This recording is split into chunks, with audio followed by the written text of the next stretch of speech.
الحمد لله وكفى وسلام على عباده الذين اصطفى أما بعد فأعوذ بالله من الشيطان الرجيم بسم الله الرحمن الرحيم ألا إن أولياء الله لا خوف عليهم ولا هم يحزنون الذين آمنوا كانوا يتقون وقال الله تعالى في مقام الآخر إن أولياءه إلا المتقون سبحان ربك رب العزة عما يصفون وسلام على المرسلين والحمد لله رب العالمين اللهم صل على سيدنا محمد وعلى آل سيدنا محمد وبارك وسلم اللهم صل على سيدنا محمد وعلى آل سيدنا محمد وبارك وسلم اللهم صل على سيدنا محمد وعلى آل سيدنا محمد وبارك وسلم. ہم پچھلے 2 ویک سے تقویٰ کے اوپر بات کر رہے ہیں الحمدللہ اللہ سبحانہ تعالیٰ کی توفیق سے. مقصد یہ ہے کہ ایک نہایت ہی اہم ٹاپک، ایک نہایت ہی اہم سبجیکٹ جس کے بارے میں جتنا زیادہ ہمیں کلیئرٹی ہوگی اتنا ہمیں زیادہ فائدہ ہے، کیونکہ یہ ان چیزوں میں سے ہے جس کے ساتھ اللہ سبحانہ تعالیٰ نے بہت سی چیزیں لنک کی ہوئی ہیں، اپنے بہت سے انعامات، اپنا قرب، جنت کے اعلیٰ مقامات.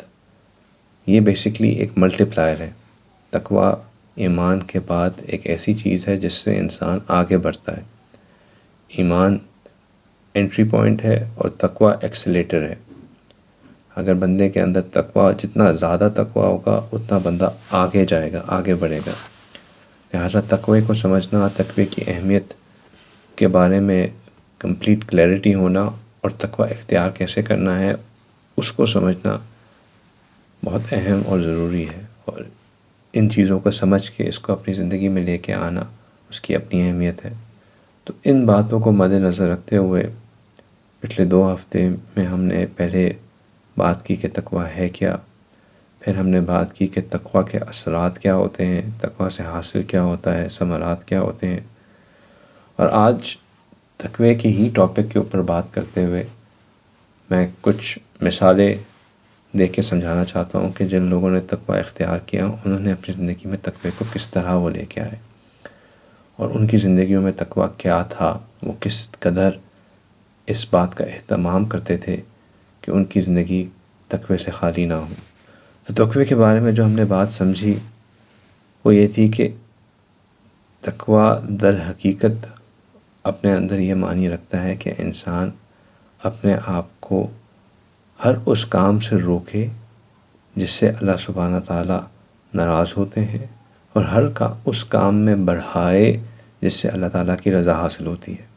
اگر اس لفظ کی تفصیل کو دیکھا جائے کہ تقوی ہے کیا، تو تقوی کی جو لفظی معنی ہیں، لغوی معنی ہیں، جو اس کے اگر ڈکشنری میں کسی نے اس کو دیکھنا ہے تو اس کو ہم دیکھیں گے وقیہ کے اندر.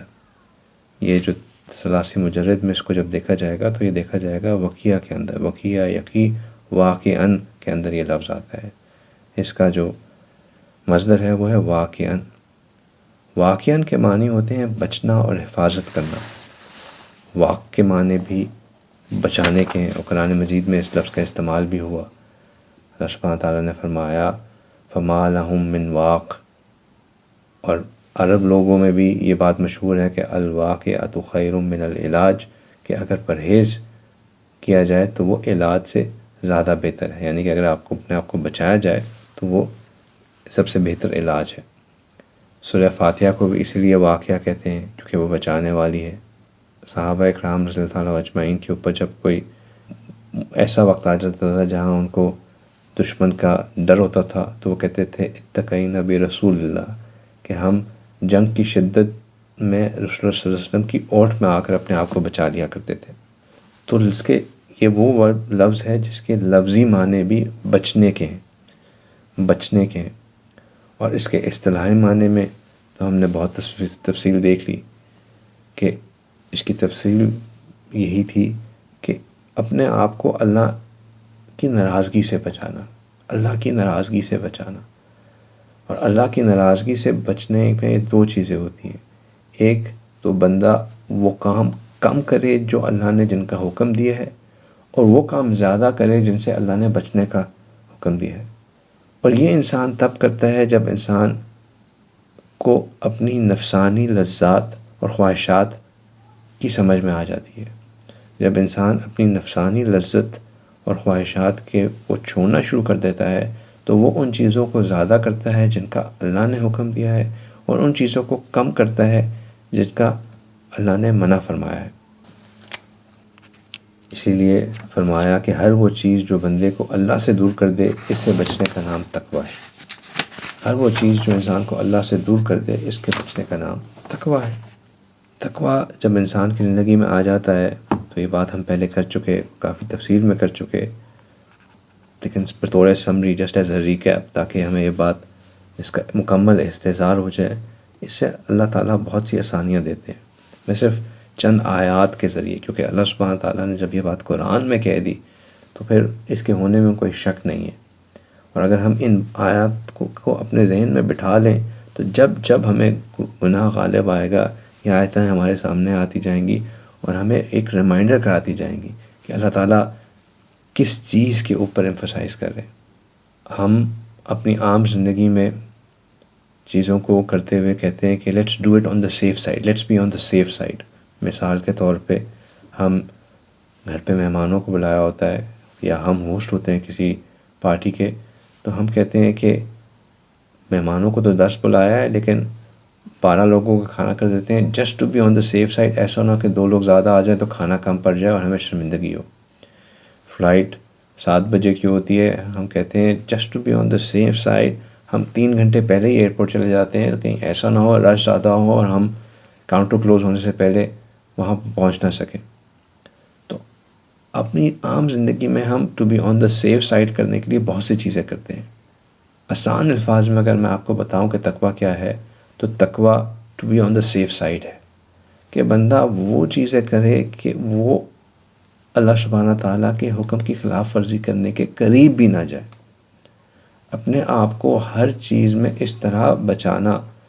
میں نے لاسٹ ٹائم ایک ایگزامپل دی تھی کہ حضرت عمر رضی اللہ تعالیٰ عنہ نے ایک صحابی سے رضی اللہ تعالیٰ عنہ سے پوچھا، حضرت ابی کعب سے رضی اللہ تعالیٰ عنہ سے پوچھا کہ تقویٰ کیا ہے، تو انہوں نے کہا کہ تقویٰ بالکل ایسے ہی ہے کہ جیسے کانٹے دار راستے سے ہم چلتے ہوئے اپنی چادر کو سمیٹ لیتے ہیں کہ کہیں اس کے اوپر کانٹا نہ چبھ جائے اور اس کو پھاڑ نہ دے، اسی طرح اپنی زندگی کو اس طرح گناہوں سے بچا کے چلنا کہ کہیں کوئی چیز ہمیں اللہ کی نافرمانی میں مرتکب نہ کرتے۔ تو اپنے آپ کو اس طرح بچانا، اور پھر جب انسان اس طرح کرتا ہے تو اللہ تعالیٰ کہتے ہیں کہ وَمَن يَتَّقِ اللَّهَ يَجْعَل لَّهُ مَخْرَجًا وَمَن يَتَّقِ اللَّهَ يَجْعَل لَّهُ مَخْرَجًا، کہ جب انسان تقویٰ اختیار کرتا ہے، اللہ سے ڈرتا ہے، تو اللہ تعالیٰ اس کے لیے نجات کی صورت نکال دیتے ہیں۔ انسان پریشانیوں میں پھنس جاتا ہے، انسان مشکلوں میں پڑ جاتا ہے، اللہ تعالیٰ دشمنوں کی حسد آ جاتی ہے، اللہ سبحانہ تعالیٰ انسان کے لیے مشکلات کو پیدا فرما دیتے ہیں، مشکلات کو نکال دیتے ہیں۔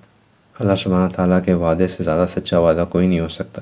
ہم اپنی پریشانیوں کا حل ڈھونڈنا چاہیں تو ہمیں اللہ کی طرف رجوع کرنا چاہیے، اور اللہ فرما رہے ہیں کہ وَمَن يَتَّقِ اللَّهَ يَجْعَل لَّهُ مَخْرَجًا، کہ جو تقویٰ اختیار کرتا ہے اللہ سبحانہ تعالیٰ اس کے لیے مشکلوں سے، مصیبتوں سے خروج نکال دیتے ہیں، اس کو باہر نکال دیتے ہیں۔ پھر اللہ سبحانہ تعالیٰ آگے فرما کہتے ہیں وَيَرْزُقْهُ مِنْ حَيْثُ لَا يَحْتَسِبُ، اللہ سبحانہ تعالیٰ اس کو وہاں سے رزق عطا فرماتے ہیں جہاں سے وہ سوچ بھی نہیں سکتا، وہاں سے وہ سوچ بھی نہیں سکتا۔ اللہ سبحانہ تعالیٰ ایک اور جگہ فرماتے ہیں وَمَن يَتَّقِ اللَّهَ يَجْعَل لَّهُ مِنْ أَمْرِهِ يُسْرًا، پہلے فرمایا کہ وَمَن يَتَّقِ اللَّهَ يَجْعَل لَّهُ مخرجا، اس کو مشکل سے نکال دیتے ہیں، وَيَرْزُقْهُ مِنْ حَيْثُ لَا يَحْتَسِبُ، اس کو وہاں سے دیتے ہیں جہاں سے وہ سوچ نہیں سکتا۔ ایک اور جگہ فرمایا کہ وَمَن يَتَّقِ اللَّهَ يَجْعَل لَّهُ مِنْ أَمْرِهِ يُسْرًا، کہ اللہ سبحانہ تعالیٰ اس کے کاموں کو آسان کروا دیتے ہیں، اس کے کاموں کو آسان کر دیتے ہیں۔ ہم بہت سے موقعوں پہ ایسی جگہ پہ پھنسے ہوتے ہیں کہ ہمیں نظر آ رہا ہوتا ہے کہ ہم نے سب کچھ صحیح کیا ہوا ہے، ہر چیز بالکل ٹو دا ڈاٹ صحیح ہے، لیکن کام پھنس جاتا ہے، کام پھنس جاتا ہے۔ وہ جو کام پھنس جانا ہوتا ہے، اللہ سبحانہ تعالیٰ کہتے ہیں کہ اگر کسی پھنسے ہوئے کام کو نکالنا ہے تو میرا تقوی اختیار کرو، میں پھنسے ہوئے کاموں کو نکال دیتا ہوں، میں پھنسے ہوئے کاموں کو آسان کر دیتا ہوں۔ جو تقوی اختیار کرتا ہے اللہ تعالیٰ اس کے کاموں میں آسانی پیدا کر دیتے ہیں۔ اللہ سبحانہ تعالیٰ کہتے ہیں کہ ثم ننجی الذین اتقوا ونذر الظالمین فیہا، جسی ان کہ پھر ہم متقی لوگوں کو نجات دیں گے اور ظالموں کو ایسے ہی جہنم میں چھوڑ دیں گے۔ تو تقوی اختیار کرنے سے زندگی میں آسانیاں ہی آسانیاں اور آخرت میں آسانیاں ہی آسانیاں۔ جو بندہ چاہتا ہے کہ وہ اپنے کاموں میں آسانی پیدا کر لے، لوگوں کے پیچھے بھاگنے سے بجائے اس کو چاہیے تقوی اختیار کرے۔ دیکھیں، جب ہم کوئی کام پھنسا ہوتا ہے تو ہم کوئی واسطہ ڈھونڈتے ہیں، یا کوئی ریفرنس مل جائے، کوئی کنیکشن مل جائے۔ if only I knew somebody who worked there، میں اس کو کہوں گا، وہ میری ہیلپ کر دے گا، he'll just put in a reference، اور وہ ریفرنس بڑی کام آئے گی۔ ہم ریفرنسز ڈھونڈ رہے ہوتے ہیں۔ اللہ سبحانہ تعالیٰ کہتے ہیں کہ سب سے بڑی ریفرنس میں ہوں، اور میں تمہارے کاموں کو سنبھالوں گا۔ تمہیں صرف تقوی اختیار کرنا ہے۔ جو تقوی اختیار کر لیتا ہے، اللہ سبحانہ تعالیٰ اس کی ریفرنس بن جاتے ہیں، اور جو تقوی کو چھوڑ دیتا ہے در حقیقت اس نے اللہ کو چھوڑ دیا، اور جس نے اللہ کو چھوڑ دیا اس نے اپنی سب سے بڑی ریفرنس کو چھوڑ دی۔ پھر اللہ سبحانہ تعالیٰ کہتے ہیں کہ اِنَّا تَتَّقُوا اللَّهَ يَجْعَلْ لَكُمْ فُرْقَانًا، کہ تم اگر تقوی اختیار کرو تو اللہ تمہیں بصارت عطا کر دیں گے، فرقان عطا کر دیں گے۔ تمہیں وہ چیزیں نظر آنا شروع ہو جائیں گی جو باقیوں کو نظر نہیں آتی۔ تمہیں فیصلہ کرنے میں آسانی ہو جائے گی، کہ جو بھی ہمیں پریشانی ہوتی ہے کہ یہ ہم کام کریں یا نہ کریں، ہمیں یہ پریشانیاں دور ہو جائیں گی۔ اللہ تعالیٰ ہمیں خود بتا دیں گے کہ تمہیں یہ کام تمہارے لیے کرنا صحیح ہے کہ نہیں کرنا صحیح، تمہیں حق اور باطل میں فرق کرنا آسان ہو جائے گا۔ اور سب سے بڑھ کے اللہ سبحانہ تعالیٰ اپنی محبت عطا کر دیتے ہیں۔ فَإِنَّ اللَّهَ يُحِبُّ الْمُتَّقِينَ، کہ بے شک اللہ سبحانہ تعالیٰ متقی لوگوں سے محبت کرتے ہیں۔ اللہ سبحانہ تعالیٰ اپنی معیت نصیب کروا دیتے ہیں۔ وَعَالَمُوا أَنَّ اللَّهَ مَعَ الْمُتَّقِينَ، اور جان لو کہ اللہ متقی لوگوں کے ساتھ ہیں۔ اللہ کی محبت، اللہ کی معیت، اللہ کا کاموں میں آسانی پیدا کرنا، اللہ کا مشکلوں سے نکالنا اور وہاں سے رزق دینا جہاں سے ہم سوچ بھی نہیں سکتے، سب اور سب چیزیں تقوی کے اوپر گارنٹیڈ۔ ہم 8 سال کا عالم کورس کرتے ہیں، ہم پی ایچ ڈیز کرتے ہیں، ہم دنیا کی بڑی بڑی ڈگریز اور سرٹیفکیشنز کرتے ہیں۔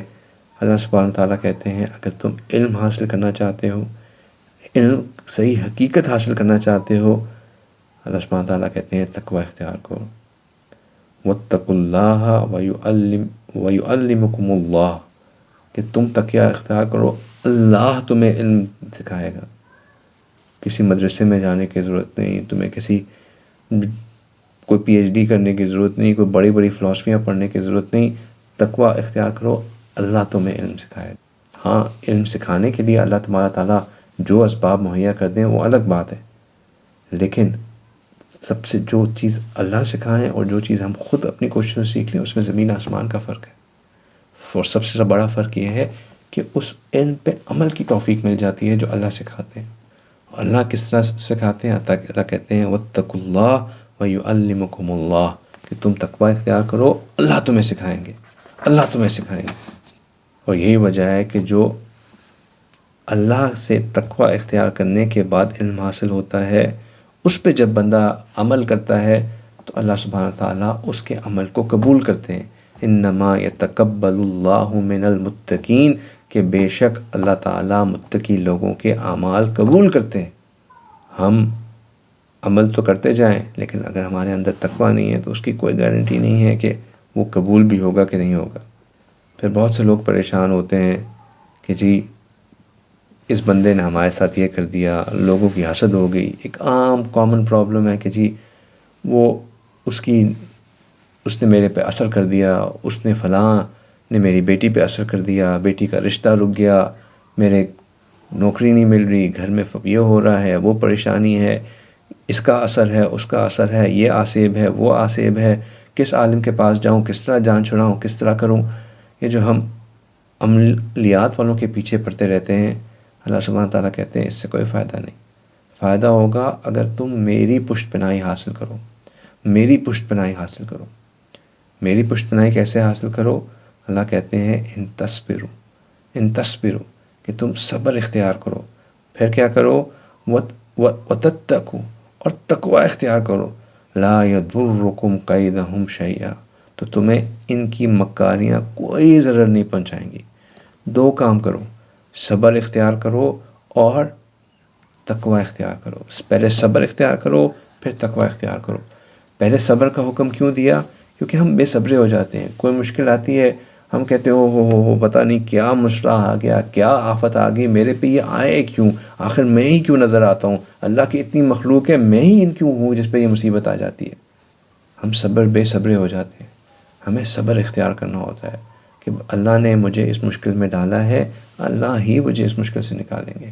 اللہ نے اگر اس مشکل میں ڈالا ہے تو میں اپنے گناہوں پہ اللہ سے معافی کروں اور پکا ارادہ کر لوں کہ میں آئندہ کوئی غلط کام نہیں کروں گا، تاکہ اللہ تعالیٰ مجھ سے اپنی ناراضگی کو دور کر لے.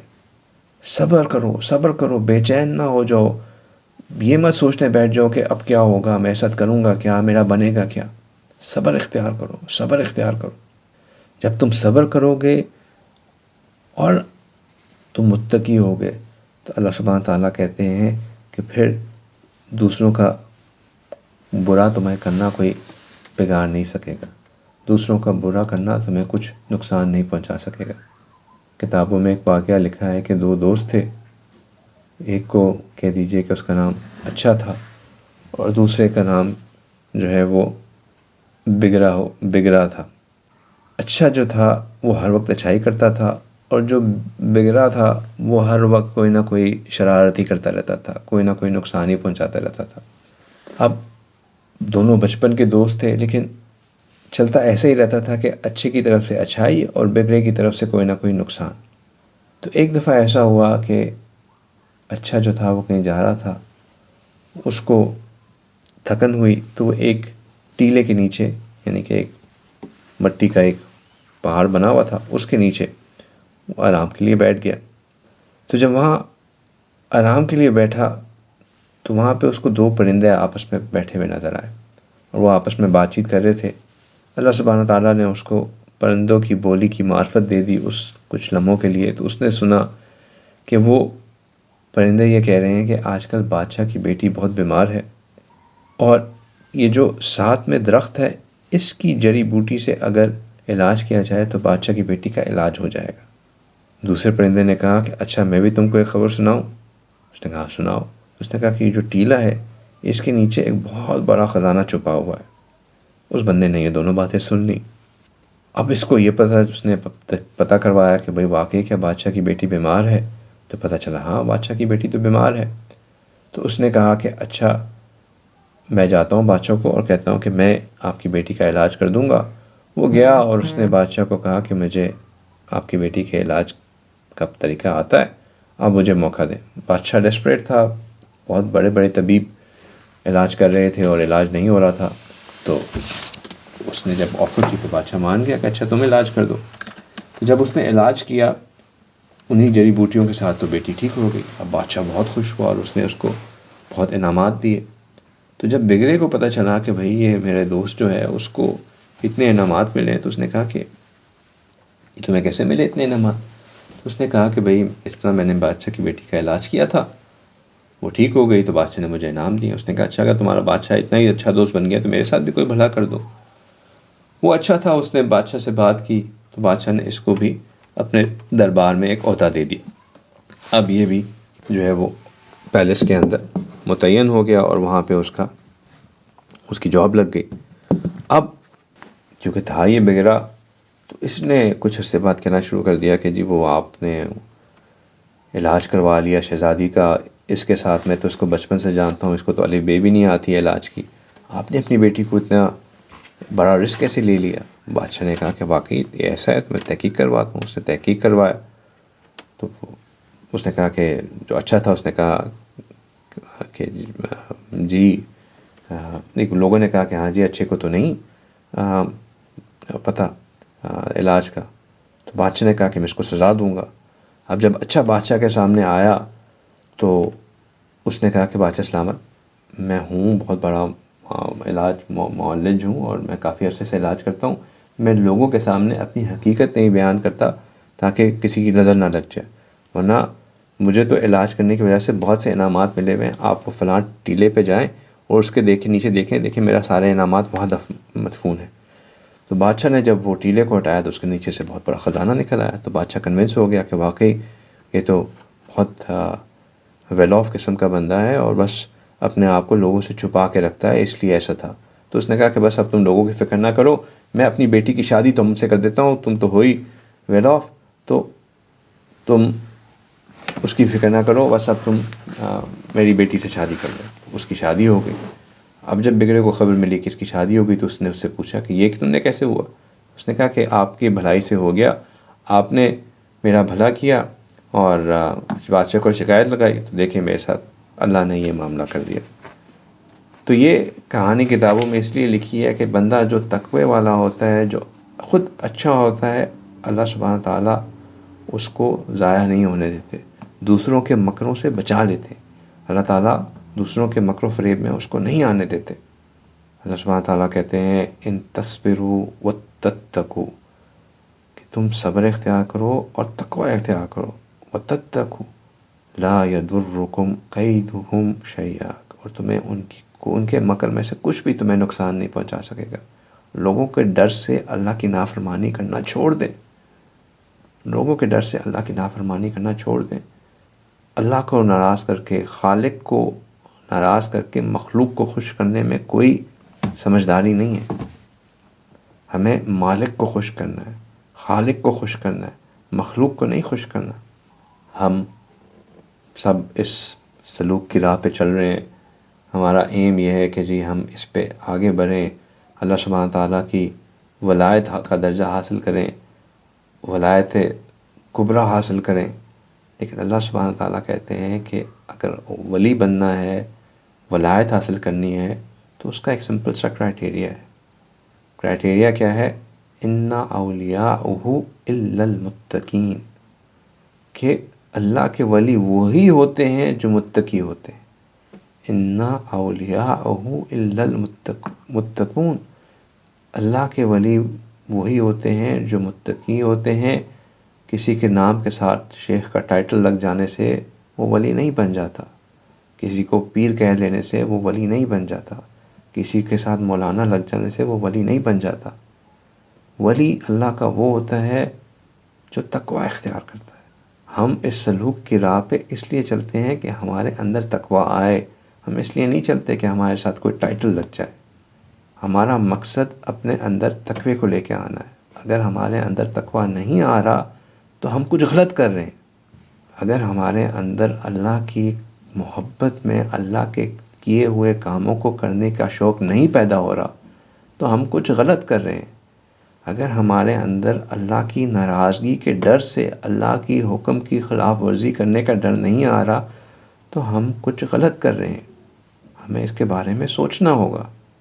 ایک سبق کے بعد دوسرا سبق، دوسرے سبق کے بعد تیسرا سبق، ان اسباق کو لے لینے سے ہم ولی نہیں بنیں گے۔ ولی ہم بنیں گے جب ہمارے اندر تقوی کی حقیقت کلیئر ہو جائے گی۔ ولی ہم بنیں گے، یہ اسباق ہم اس لیے کرتے ہیں کہ ہم متقی بنیں۔ ہر سبق کا ہمارے تقوی کے لیول کو انکریز کرنا مقصد ہوتا ہے، اور اس کے جج کوئی اور نہیں ہوتا، اس کا جج ہم خود ہوتے ہیں کہ کیا میں اپنے اندر جو میرے اندر گناہ تھے وہ ختم ہو رہے ہیں کہ نہیں ہو رہے، کیا میرے اخلاق اچھے ہو رہے ہیں کہ نہیں ہو رہے، کیا میرے اندر اللہ کی محبت بڑھ رہی ہے کہ نہیں بڑھ رہی ہے۔ ہم نے اس پہ غور کرنا ہے، اور اس کے لیے ہمیں لسٹ بنانی ہوگی، دیکھنا ہوگا کہ میرے یہ گناہ ہیں، یہ میرے لیے نیکیاں ہیں، کیا میں ان نیکیوں پہ کنسسٹنٹ ہوں، اور کیا میں ان گناہوں سے بچتا ہوں کہ نہیں بچتا ہوں۔ اگر ہم یہ نہیں کر رہے ہیں تو دیر از سم تھنگ مسنگ۔ اِنَّ أَوْلِيَاءَهُ إِلَّا الْمُتَّقُونَ، ولی وہ ہوتے ہیں جو متقی ہوتے ہیں۔ اب سنیے اللہ سبحانہ تعالیٰ نے کس طرح ہر امت کو، ہر نبی کو تقوی کی تلقین کی۔ قرآن پاک میں بار بار ہر قوم کے لیے تقوی کی تلقین۔ نوح علیہ السلام کا پیغام اپنی قوم کو تقوی کا، فرمایا اذ قال لهم اخوهم نوح الا تتقون، اذ قال لهم اخوهم نوح الا تتقون۔ نوح علیہ السلام نے پیغام تقوی کا دیا۔ ہود علیہ السلام کا پیغام اذ قال لهم اخوهم ہود الا تتقون۔ صالح علیہ السلام کا بھی یہی پیغام اذ قال لهم اخوهم صالح الا تتقون۔ شعیب علیہ السلام کا بھی یہی پیغام اذ قال لهم اخوهم شعیب الا تتقون۔ الیاس علیہ السلام کا بھی یہی پیغام، فرمایا وَإِنَّ إِلْيَاسَ لَمِنَ الْمُرْسَلِينَ اذ قال لِقَوْمِهِ الا تتقون، کہ جس قوم کی طرف ہم نے الیاس علیہ السلام کو بھیجا انہوں نے اس کو کہا الا تتقون، تقوی اختیار کرو، تقوی اختیار کرو۔ موسیٰ علیہ السلام کا بھی یہی پیغام قوم فرعون الا یتقون۔ اور پھر ہمیں بھی یہی حکم ہوا۔ قرآن پاک، قرآن عظیم الشان، اللہ سبحانہ تعالیٰ فرماتے ہیں وَلَقَدْ وَصَّيْنَا الَّذِينَ أُوتُوا الْكِتَابَ مِن قَبْلِكُمْ وَإِيَّاكُمْ، کہ جس طرح ہم نے تم سے پہلے والوں کو نصیحت کی وہی نصیحت ہم تم کو کرتے ہیں، ان اتقوا اللہ، اللہ کا تقوی اختیار کرو، ان اتقوا اللہ، اللہ کا تقوی اختیار کرو۔ یہ بات میں نے پہلے بھی بتائی کہ جب کسی بات کو، امپورٹنٹ بات کو کہنا ہوتا ہے تو ہم اس کو ریپیٹ کرتے ہیں۔ رسول اللہ صلی اللہ علیہ وسلم کی سنت مبارکہ تھی کہ جب انہوں نے کسی امپورٹنٹ بات کو کہنا ہوتا تھا تو اس بات کو 3 دفعہ کہا کرتے تھے، 3 دفعہ ایک ہی بات کو کہا کرتے تھے۔ اللہ سبحانہ تعالیٰ فرماتے ہیں یا ایھا الذین آمنوا اتقوا اللہ ولتنظر نفس ما قدمت لغد واتقوا اللہ، ایک ہی بات کو ایک ہی آیت میں 2 دفعہ کہہ دیا، اتقوا اللہ، اتقوا اللہ۔ چنانچہ ایک مرتبہ بہت سارے اولیاء ایک محفل میں جمع تھے، آپس میں مکالمہ کر رہے تھے۔ ڈسکنیکٹ ہو جائیں تو پلیز ریکنیکٹ کر لیجیے گا، 5 منٹ رہ گئے، ڈسکنیکٹ ہو جائے تو ریکنیکٹ کر لیجیے گا۔ آپس میں بات چیت کر رہے تھے تو جنید بغدادی رحمۃ اللہ علیہ نے فرمایا کہ ما نجا من نجا الا بصدق، کہ جس نے بھی نجات پائی، جب بھی نجات پائی تو سچ کی وجہ سے پائی۔ اور ان کے ذہن میں سورہ توبہ کی وہ آیات مبارکہ تھیں جس میں حضرت کعب بن مالک کے سچ بولنے کے اوپر اللہ سبحانہ تعالیٰ نے ان کو نجات عطا فرمائی تھی۔ اللہ سبحانہ تعالیٰ نے قرآن میں فرمایا تھا کہ اور ان تینوں پر جن کا معاملہ ملتوی کیا گیا تھا، زمین باوجود اپنی فراخی کے تنگ ہو گئی اور ان کی جانیں بھی، اور ان پر 2 بھر ہو گئے، اور انہوں نے جان لیا کہ اللہ کے سوا کچھ پناہ نہیں۔ یہ واقعہ اگر آپ کو ذہنوں میں نہیں ہے تو اس کے بارے میں کبھی بعد میں بات کریں گے، لیکن حضرت کعب بن مالک کا بہت مشہور واقعہ، اور اللہ سبحانہ تعالیٰ نے ان کو ان کے سچ بولنے کی وجہ سے نجات اختیار فرمائی۔ حضرت جریری رحمۃ اللہ وہاں پہ بیٹھے ہوئے تھے، انہوں نے فرمایا کہ ما نجا من نجا الا بمراعۃ الوفا، کہ جس انسان نے بھی نجات پائی، جب بھی نجات پائی وہ وفا کی رعایت کرنے کی وجہ سے پائی۔ اور ان کے ذہن میں اللہ سبحانہ تعالیٰ کی وہ بات تھی جس میں اللہ فرمان نے فرمایا الذین یوفون بعہد اللہ ولا ینقضون المیثاق، کہ عقل مند وہ لوگ ہیں جو عہد پورا کرتے ہیں اور معاہدے کو توڑتے نہیں ہیں۔ حضرت عطا بن رباح نے فرمایا کہ ما نجا من نجا الا بتحقیق الحیا، کہ جس نے بھی نجات پائی، جب بھی نجات پائی، حیا کی وجہ سے پائی۔ اور ان کے ذہن میں بات تھی علم یعلم بان اللہ یرا، کہ کیا یہ نہیں جانتے کہ اللہ دیکھ رہے ہیں۔ حسن بصری رحمۃ اللہ علیہ بھی وہاں تھے، انہوں نے فرمایا ما نجا من نجا الا بالحکم والقضاء، کہ جس نے بھی نجات پائی، جب بھی پائی، اللہ کے حکم اور قضاء کی وجہ سے پائی۔ ان کے ذہن میں تھا ان الذین سبقت لہم من الحسنى، کہ جن لوگوں کے لیے ہماری طرف سے بھلائی مقرر ہو چکی وہ اس سے دور رہ کے رہتے. تو آخری بات وہاں پہ ایک بزرگ تھے، انہوں نے کہا کہ ما نجا من نجا الا بصدق التقا، کہ جس نے بھی نجات پائی، جب بھی نجات پائی تقوی کی وجہ سے پائی. اور انہوں نے کہا کہ اللہ سبحانہ تعالیٰ نے فرمایا ثم ننجی الذین اتقوا، کہ پھر ہم نجات دی ان لوگوں کو جنہوں نے تقوی اختیار کی.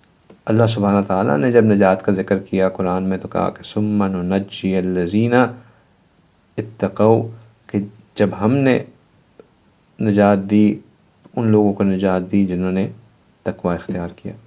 یہ بات رسول اللہ صلی اللہ علیہ وسلم سے لے کے صحابہ اکرام رضی اللہ تعالیٰ اجمعین، تابعین، تبع تابعین، تمام اکابر دین، سب کے اندر اس طرح موجود تھی جیسے ہمارے اندر یہ بات ہے کہ ہم نے سانس لینا ہے تاکہ ہم زندہ رہیں. تقوی کی اہمیت ان کے اندر کوٹ کوٹ کے بھری ہوئی تھی. میں انشاءاللہ کچھ تھوڑی سی مثالیں دے کے یہ بات مزید سمجھاؤں گا. رسول اللہ صلی اللہ علیہ وسلم نے اپنی زندگی میں قدم قدم پہ تقوی اختیار کیا، بہت احتیاط سے چلتے تھے. ایک دفعہ آپ صلی اللہ علیہ وسلم گھر تشریف لائے، بھوک کا عالم تھا، سخت بھوک لگی ہوئی تھی، بستر پہ کچھ کھجوریں پڑی ہوئی دیکھیں لیکن اٹھا کے کھائی نہیں. انہوں نے کہا کہ پہلے یہ معلوم کر لوں کہ یہ ان کا مالک کون ہے، اور دوسرا یہ معلوم کر لوں کہ کہیں یہ صدقے کی تو نہیں ہے، کیونکہ ان کے لیے صدقہ حرام تھا. حالانکہ ان کے گھر میں کھجوریں تھیں، ان کے بستر پہ کھجوریں تھیں. ہم یہ سوچیں کہ میرے بستر پہ میری کھجوریں پڑی ہیں، میرے گھر میں پڑی ہیں، مالک تو میں ہوں تو میں کھا لوں. اور جب میں مالک ہوں تو میں اس کو یا کسی نے میرے لیے رکھی ہیں تو میرے گھر والوں نے رکھی ہوں گی، اور گھر والے تو مجھے ہمیشہ ہدیہ ہی دیں گے. دو ہی طریقے ہو سکتے ہیں نا، کہ یا تو گھر والوں نے رکھی ہوگی یا کسی کام والے نے رکھی ہوگی، اور سب کو پتہ ہے کہ جب مجھے کوئی چیز دینی ہے تو بطور ہدیہ دینی ہے، صدقہ نہیں دینی.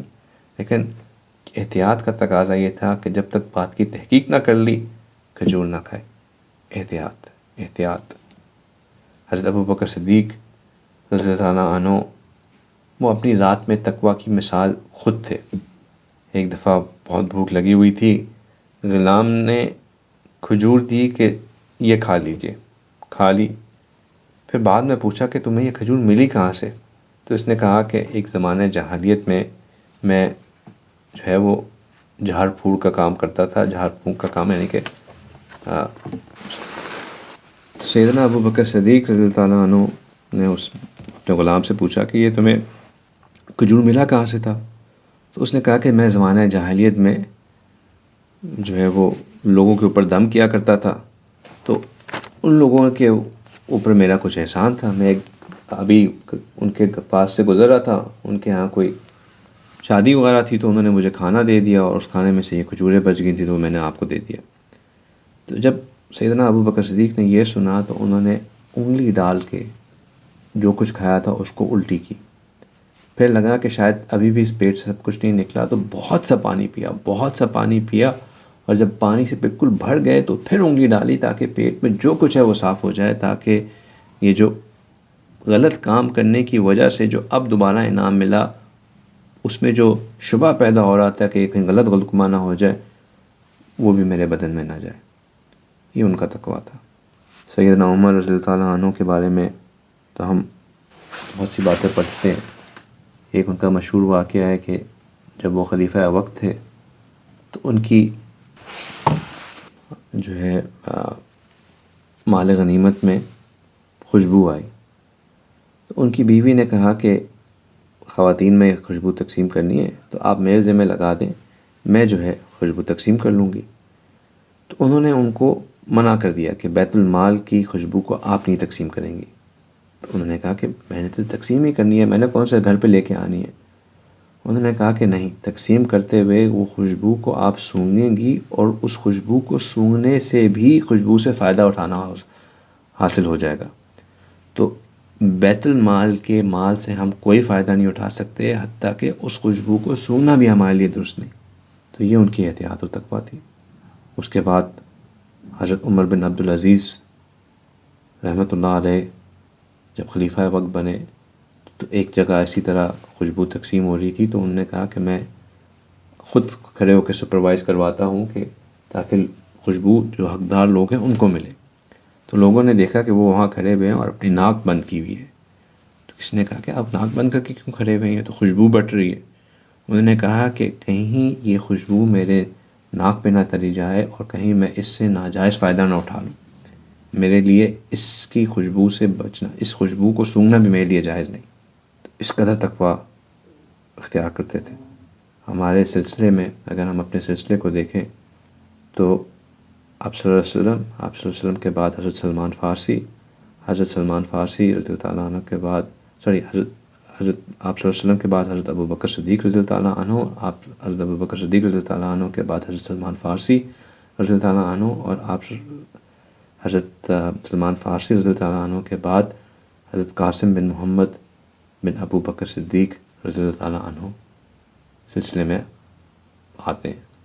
تو حضرت قاسم بن محمد بن ابو بکر صدیق رضی اللہ تعالیٰ عنہ یہ مدینہ شریف کے بڑے فقہاء میں سے تھے۔ سیدنا عائشہ رضی اللہ تعالیٰ نے ان کو اپنے گھر میں اپنے حجرے میں پالا تھا، وہ ان کی مربیہ بھی تھیں، اور فیض انہوں نے حضرت سلمان فارسی رضی اللہ تعالیٰ عنہ سے پایا تھا۔ کتابوں میں لکھا ہے کہ اس زمانے میں ان جیسا فقیہ اور متقی کوئی اور نہیں تھا۔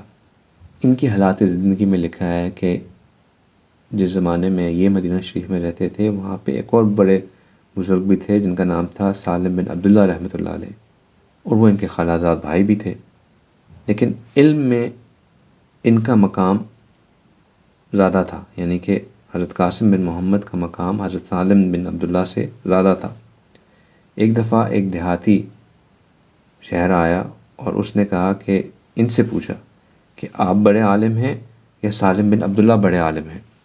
تو حضرت نے آگے سے دیکھیں کیا خوبصورت جواب دیا، انہوں نے کہا کہ سالم بن عبداللہ کا مقام وہ ہے۔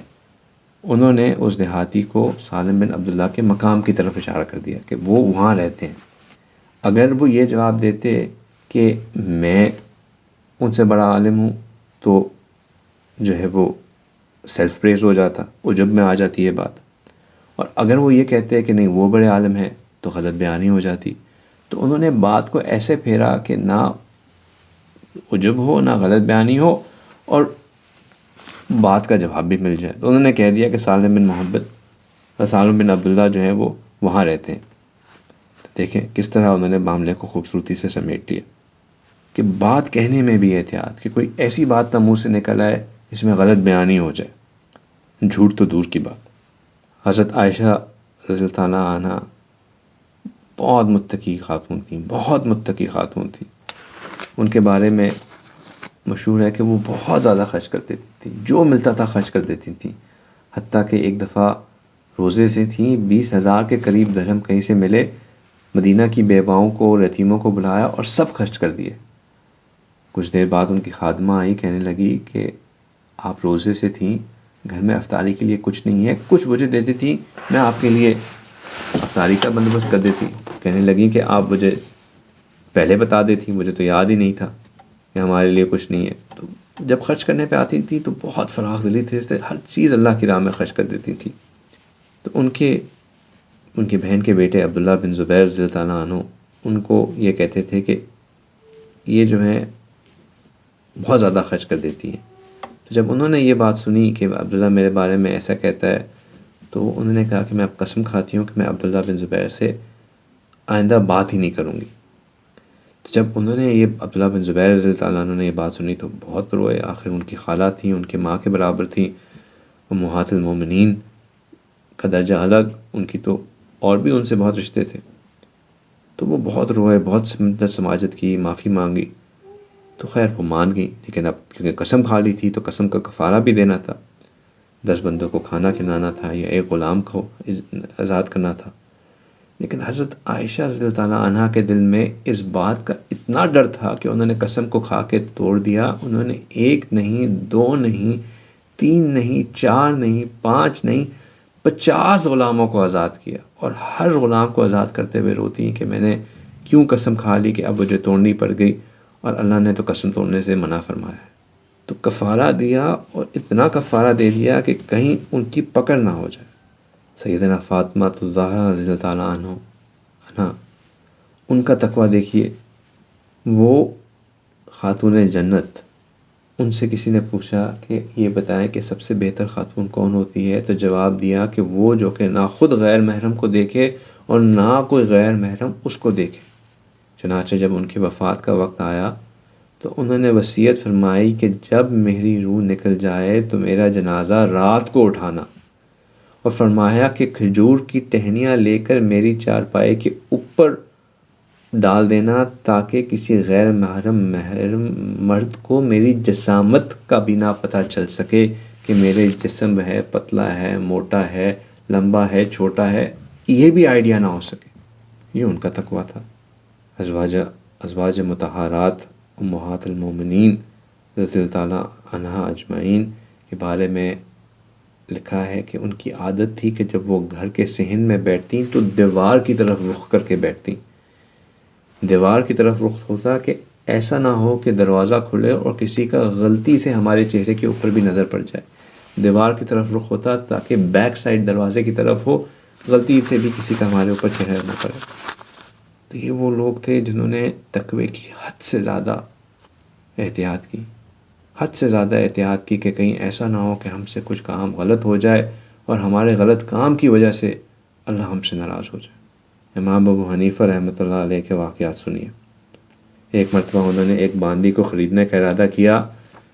لکھا ہے کہ 10 سال تک شاگردوں سے مشورہ کرتے رہے کہ کس علاقے کی باندی لیں جو کہ 100% شریعت کے مطابق جائز ہے۔ وہ چاہتے تھے کہ کہیں ایسا نہ ہو کہ شرط پوری نہ ہو اور باندی بن جائے اور میں گناہ کا مرتکب ہو جاؤں۔ 10 سال تک چھان بان کرتے رہے کہ کہاں کی باندی خریدیں۔ ان کے بارے میں ایک واقعہ آتا ہے کہ وہ کسی کے ساتھ انہوں نے تجارت میں شراکت کی، ڈیل یہ کی کہ ہم مل کے تجارت کریں گے، انویسٹمنٹ میری ہوگی، دکان پہ آپ بیٹھیں گے، مال میں خریدا کروں گا، بیچا آپ کریں گے، جو پروفٹ آئے گا اس کو ہم شیئر کر لیا کریں گے۔ ایک دفعہ مال ایسا آیا کہ اس مال کے اوپر کچھ داغ تھا، کپڑے کے اوپر داغ تھا۔ انہوں نے جو بیچنے کے لیے بندے جس کے ساتھ شراکت کی تھی اس کو کہا کہ دیکھیں اس کو احتیاط سے بیچیے گا، بیچنے سے پہلے کسٹمر کو انفارم ضرور کر دیجیے گا کہ اس کے اوپر یہ فلا ہے، تاکہ وہ انفارم ڈیسیجن لے سکے کہ میں نے یہ فلا کے ساتھ کپڑا خریدنا ہے کہ نہیں خریدنا۔ دکان کا دوبارہ چکر لگا تو دیکھا کہ وہ والا کپڑے کا تھا جس کے اوپر داغ تھا وہ بک گیا تھا۔ پوچھا کہاں گیا وہ؟ انہوں نے کہا کہ وہ تو نہیں ہے، بک گیا۔ پوچھا اچھا یہ بتاؤ کہ کیا آپ بیچتے ہوئے کسٹمر کو انفارم کیا تھا؟ انہوں نے کہا نہیں، اوہو مجھے تو بھول گیا۔ انہوں نے اپنی دکان میں جتنا مال تھا سب کا سب مال بیچ دیا، اس تمام مال کو صدقہ کر دیا اور شراکت بھی ختم کر دی کہ کہیں اس مال کی وجہ سے میرے مال میں کوئی حرام نہ شامل ہو جائے۔ اللہ اکبر کبیرہ۔ کپڑے کی دکان تھی، عصر کے وقت دکان بند کر دیتے تھے۔ ایک دن عصر کے بعد جائے ظہر کے وقت ہی دکان بند کر دی۔ انہوں نے کہا کہ حضرت آج دوپہر کے بعد ظہر کے وقت کیوں دکان کو بند کر دیا؟ انہوں نے کہا کہ آج آسمان پر بادل ہیں، روشنی پوری نہیں ہے، گاہک کو کپڑے کی کوالٹی پتہ کرنے میں کوئی کمی نہ ہو کہ لائٹ کم ہونے کی وجہ سے اس کو کمی کوالٹی کپڑے کی کوالٹی صحیح نہ پتہ چل سکے، اس لیے میں نے آج دکان جلدی بند کر دی۔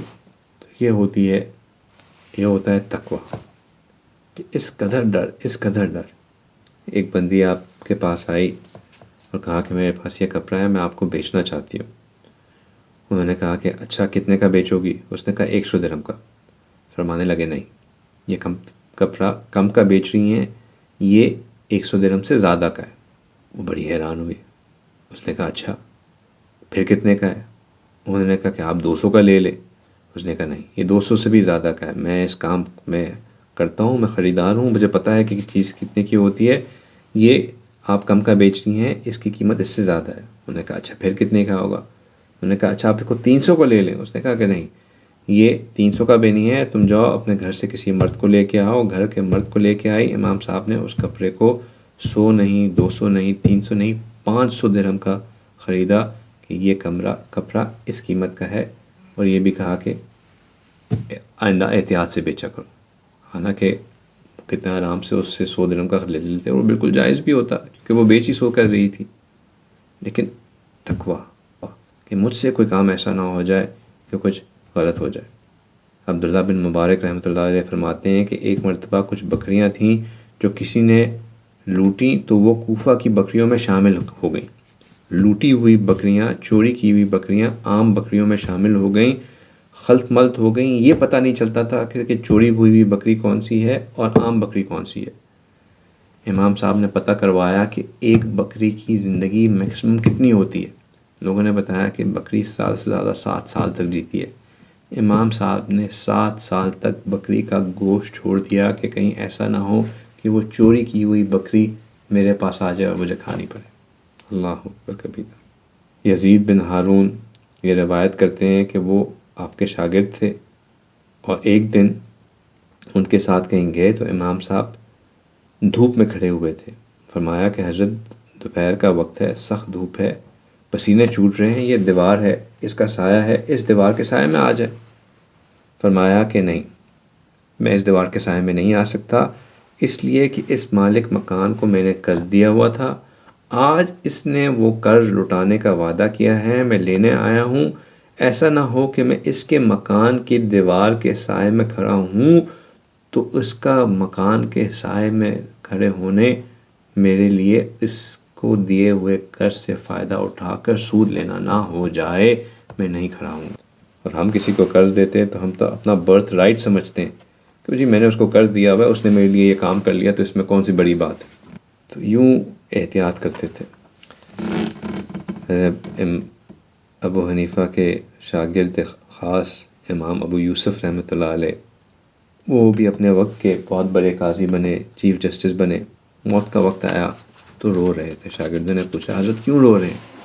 کہتے ہیں میں چیف جسٹس تھا، ہارون رشید کا ایک کیس میرے سامنے آیا، ایک نصرانی تھا جس نے ہارون رشید پہ کیس کیا، میں نے نصرانی کو بھی عدالت میں بلایا، ہارون رشید جو وقت کا بادشاہ تھا اس کو بھی عدالت میں بلایا، دونوں کو کٹہرے میں کھڑا کرایا، کیس سنا، نصرانی حق پہ تھا، نصرانی کے حق میں فیصلہ کیا، ہارون رشید کو کے بجائے میں نے نصرانی کے حق میں فیصلہ کیا، لیکن دل میں یہ خیال آیا کہ کاش کہ یہ فیصلہ ہارون رشید کے حق میں ہوتا، میں اس لیے رو رہا ہوں کہ کہیں اس خیال کے آنے پر اللہ میری پکڑ نہ فرما لے۔ کیس سنتے ہوئے بادشاہ کو بھی کٹہری میں بلایا، نصرانی کو بھی کٹہری میں بلایا، فیصلہ سناتے ہوئے نصرانی کے حق میں سنایا، پریشان کس بات میں ہے کہ کہیں ایسا نہ ہو کہ وہ جو خیال آیا تھا اس پہ میری پکڑ نہ ہو جائے۔ بایزید بستامی رحمۃ اللہ علیہ سفر میں تھے تو کپڑے دھوئے، اب لٹکانے کا مسئلہ آیا تو ساتھی نے کہا کہ جی یہ باغ کی دیوار ہے، یہاں لٹکا دیں۔ فرمایا اجازت نہیں ہے، مالک کی اجازت کے بغیر کیسے میں اس کی دیوار پر کپڑا لٹکا دوں؟ اس نے کہا کہ اچھا تو ایسا کریں یہاں گھاس ہے اس پہ ڈال دیں۔ فرمایا کہ نہیں، یہ تو جانوروں کے چرنے کے لیے ہے، میں یہاں کپڑا ڈال دوں اور اس کو ڈھانپ دوں تو ان کا حق ختم ہو جائے گا۔ تو کہا کہ اچھا یہ درخت لگا ہوا ہے، اس درخت پہ لٹکا دیں۔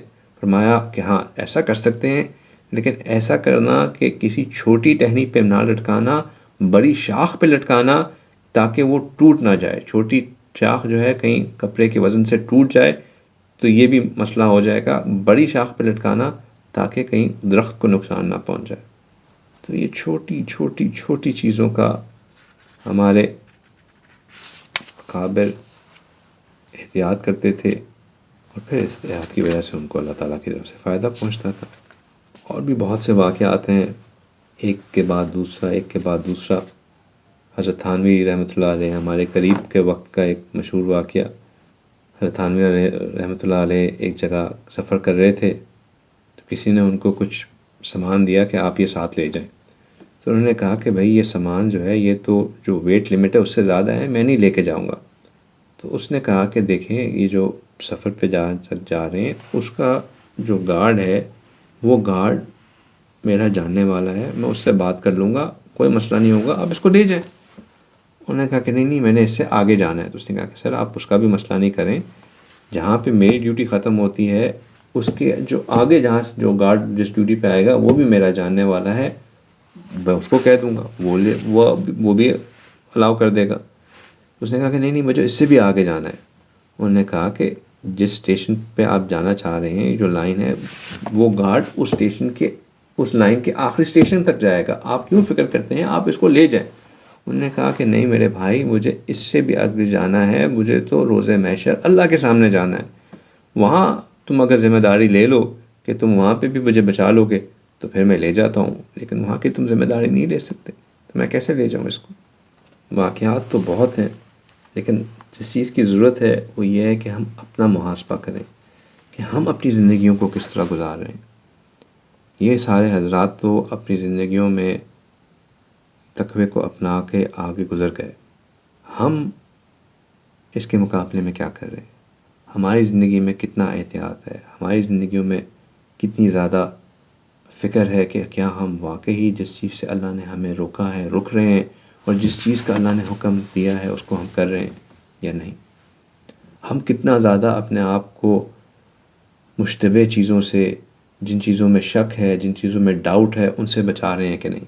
ہم تو اپنے آپ کو حرام سے بچانے میں ہی اتنا زیادہ اسٹرگل کرتے ہیں کہ جو ڈاؤٹ فل چیزیں ہیں ان سے بچانا تو بڑی دور کی بات ہے۔ دیکھیں، جب ہم نے ایئرپورٹ میں سفر کرنا ہوتا ہے تو ایک سکیننگ مشین لگی ہوتی ہے، وہاں پہ گزرنے سے پہلے ہم جتنا بھی اپنے اوپر میٹل ہوتا ہے اس کو اتار دیتے ہیں کہ ہم جب اس مشین سے گزریں گے تو میٹل ڈیٹیکٹر ہے، میٹل بیپ کرے گا، ہمیں روک لیا جائے گا۔ ایسا ہوتا ہے نا، جیب میں کوائنز ہوں کوائن نکال دیتے ہیں، پین ہو پین نکال دیتے ہیں، گھڑی پہنی ہو گھڑی اتار دیتے ہیں کہ کوئی میٹل ہمارے اوپر نہ رہے۔ ماشاءاللہ سب تقوی کی باتیں سن سن کے تقوی اختیار کر گئے، میرے سے بھی پردہ کرنا شروع کر دیا۔ میرے سے پردہ نہیں ہے، تقوی اختیار کرنا ہے تو کہیں اور استعمال کریں، ابھی میرے سے پردہ مت کریں، تاکہ میں جب کوئی سوال پوچھوں تو کم از کم فیشل ایکسپریشن تو مجھے واپس نظر آ جائے۔